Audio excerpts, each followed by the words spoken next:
Allahumma shalli wa sallim ala sayyidina Muhammad wa ala ali sayyidina Muhammad. Rabbi shrah li sadri wa yassir li amri wa hlul 'uqdatam min lisani yafqahu qawli.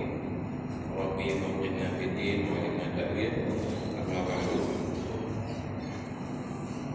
Insyaallah melanjutkan kajian yang jadah nanti dia sudah orang mengerti.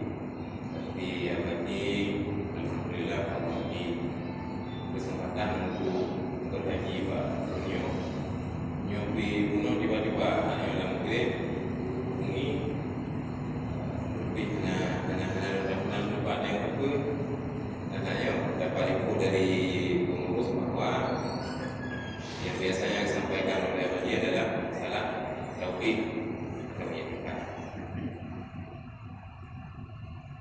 Mungkin malam ini coba sampaikan undang tentang melanjutkan mungkin dari buku yang disampaikan oleh Nabi sendiri.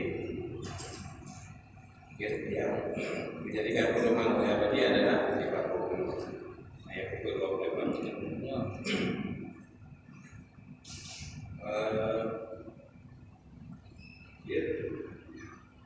Mungkin malam ini ada bagian pendekatan itu dari filsafat kosmologi.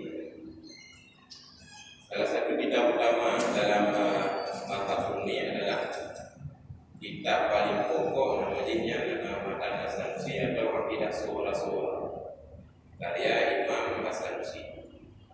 Hanya dibaca sekitar 10 halaman. Tetapi ini adalah kitab basic yang digaji bagi Jabodang di Al-Azhar dari Muqtad di tingkat awal di dunia di Indonesia pun dari Muqtad di tingkat awal. Hampir seluruh madrasah Islam menggunakan kitab tersebut sebagai pedoman awal dalam mengkaji ilmu tauhid. Nah, salah satu ustaz atau maknanya juga profesor Guru Bandung, namanya Ustaz Muhammad Ataka.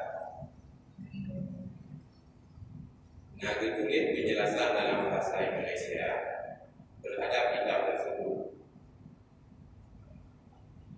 Dia belajar ayat-ayat saudara-saudara mendung pada ayat bina harga sekitar 100.000 menurut itu.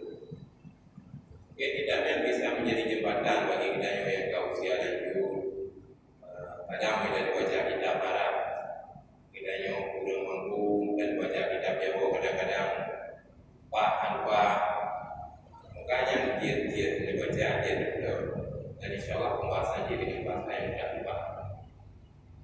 Di antara hal yang disampaikan di sini adalah kenapa para ulama Sunni dari sekian banyak sifat yang maha sempurna yang ada pada Allah Subhanahu wa taala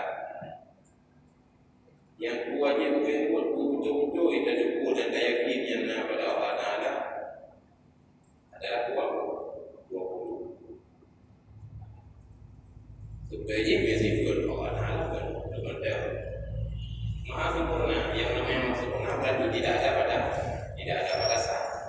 Tetapi 20 sifat yang adalah sifat utama untuk betul-betul kita mengenal siapa itu Allah Subhanahu wa taala. Jangan lupa dari seluruh orang di dunia tanpa memandang latar belakang agama mereka, 80% mereka mengakui adanya 80% orang dunia yang mengakui adanya Tuhan. Cuma beda-beda versi. Maka dengan sifat 20-nya kita bisa membuktikan secara logika bahwa Tuhan yang betul itu adalah Allah Subhanahu wa taala.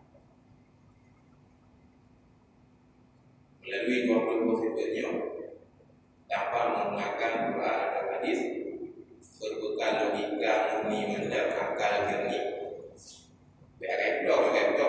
Pakai akal yang betul-betul yang insaf yang ingin mencari kebenaran bisa dibuktikan bahwa Allah Subhanahu wa taala Tuhan yang betul.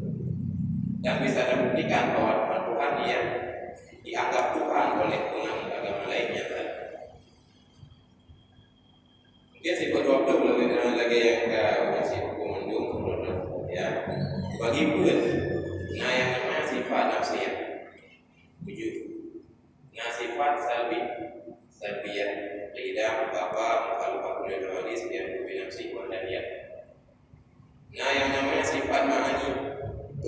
kudrat, iradah, ilmu, hayat, sama, kuasa, kalam. Nah, yang namanya sifat manawiyah, kaunuhu qadiran, kaunuhu muridan, kaunuhu aliman, kaunuhu hayat, kaunuhu sami'an, kaunuhu basiran, kaunuhu mutakalliman. Maka bila ada nuzuli lebih lanjut dibulihnya jodoh hidayah pada yang menyampaikan untuk menetapkan Tuhan yang maha sempurna adalah dengan sifat salbiyah dan sifat nafsiyah. Tanpa enam sifat tersebut tidak bisa dikatakan zat itu maha sempurna. Yang paling pokok adalah sifat nafsiyah, wujud.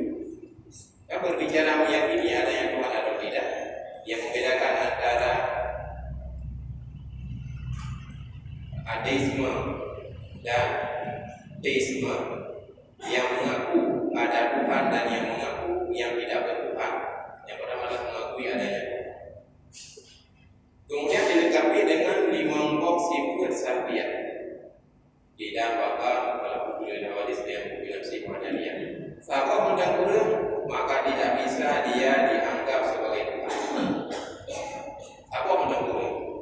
Tidak bisa dianggap sebagai Tuhan. Di pulau pertanyaan, apakah hanya orang Islam yang menganggap Tuhan itu maha sempurna dengan 6 sifat tersebut? Tidak.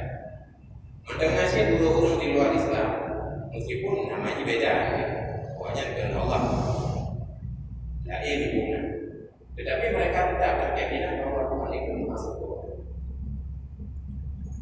Atau dalam bahasa filsafat itu necessary being, keberadaan yang mesti ada. Contoh, yang kuliah filsafat dalam istilah lain first cause atau second cause. Second cause itu yang makhluk lah, first cause-nya Allah Subhanahu Wa Taala. Dalam peristiwa baratnya keberadaan yang wajib ada untuk menciptakan segala sesuatu.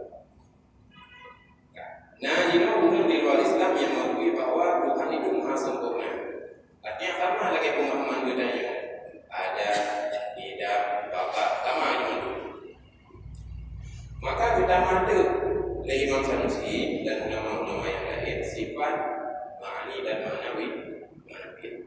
Karena di luar Islam ada orang yang beranggapan berkeyakinan Tuhan itu maha sempurna. Setelah dia menciptakan alam semesta, dia tidur dan tidak terlibat apa-apa. Nah, yang benar deisme nanti juga dia menciptakan alam semesta ini yang ada itu tak boleh. Ada satu kelompok itu yang berkeyakinan bahwa Allah Ta'ala menciptakan sistem tata surya. Dia menciptakan hanya gedung pemandu, tetapi sistem yang diciptakan tersebut berjalan dengan sendiri. Artinya hanya campur tangan Allah Subhanahu Wa Taala di dalam apapun yang terjadi. Perfect lagi dia tidak perfect.